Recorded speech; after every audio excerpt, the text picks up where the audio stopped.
Alright, it's day 132 sa Dohan Hula Gapian Chicken Backyard Racing. So karon adlaw kung tiil is injured.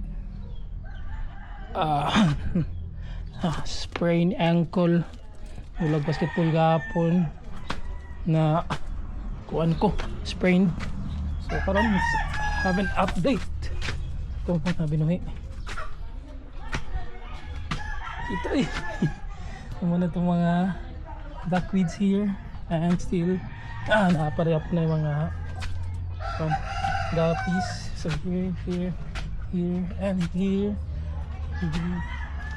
Ngayon akong mga dire ibutangan ako ng mga duckweeds at nazola, but ang mga chicken na to, mga chicks kay anam nila og kaon. So karon nahurat na pod di ang nabutang din itong mga electric plumnos ko na pagyapon.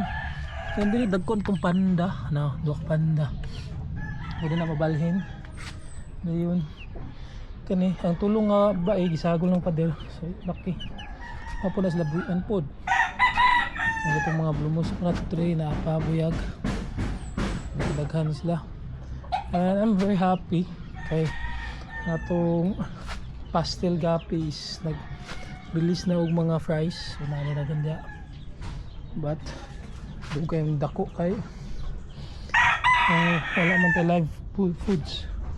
And then diri itong mga black mga chops akuan azula buyag kayo tura oy nagsulod to actually kining mga ano ayo na to paano na sila may pangbuwian para maka-exercise na hindi kaya lingaw kayo buyag dagan kaya itong mga fries sa pastel. Kita yun ang atong kuhan black ang mga kuhan na to panda buyag na po sila still okay. The breed na po itong kuhan male nga panda. Then ang mga black na to nga mga kuhan chicks muna na nabilin sa daghan 1 taon na lang yun na chops na manok. Yan itong mga red albino red na adari yapon dahil yun ang tulo nga stag ipang tangkad. Itong unom ang kuha na ang di kabal mo gawas ng isa stuck sa da. Yun ang isa luoy kayo kay nag-away sila sa itong luoy kay naka inaw amaw na chud. Yan dire ang atong kuan mga uy ay napuno na malagay sila frogs kani atong mga basta ni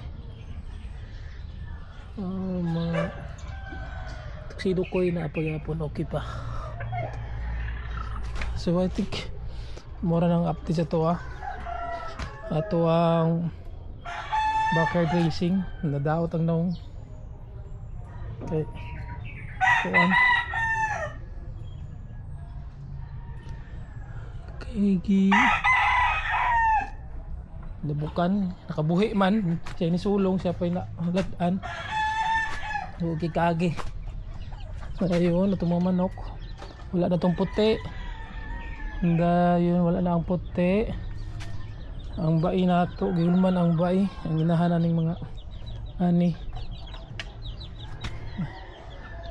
So I think mura na ang update na ito for today's video.